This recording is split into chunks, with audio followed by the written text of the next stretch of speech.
வீடு தீப்பத்தி எரியும் போது உள்ள ஒரு குழந்தையும் நாயும் இருந்தால் யாரை காப்பாற்றுவீங்க? நம்மளை யாராவது கேட்டால் பெரும்பாலும் குழந்தைன்னு தாங்க சொல்லுவோம்.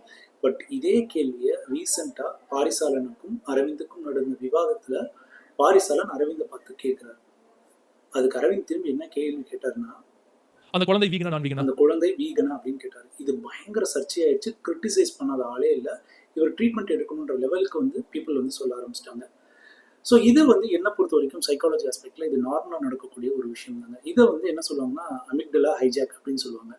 இப்போ நம்மளை வந்து யாராவது ஒரு சவாலான கேள்வி கேட்கும்போது என்ன ஆகும் அப்படின்னு பார்த்தீங்கன்னா, நம்ம லாஜிக்காக திங்க் பண்ணாமல் ஒரு டிஃபெண்ட் மோடுக்கு வந்து நம்ம மூளை வந்து போயிடும். அதாவது வந்து பார்த்தீங்கன்னா லாஜிக்கல் சைடு வந்து ஆஃப் ஆகிடும், எமோஷனல் சைடு வந்து ஆன் ஆகிடும். ஸோ அதனால தான் அவர் இந்த கேள்வியை வந்து கேட்டார்.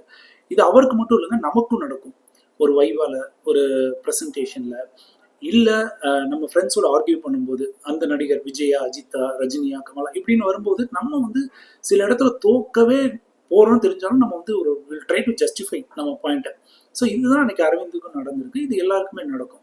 ஸோ இதை பற்றி உங்களுடைய கருத்தை கமெண்ட் பாக்ஸில் மென்ஷன் பண்ணுங்கள். ஸோ இந்த வீடியோ யூஸ்ஃபுல்லாக இருக்கணும்னா மற்றவங்களுக்கு ஷேர் பண்ணுங்கள். Thank you so much.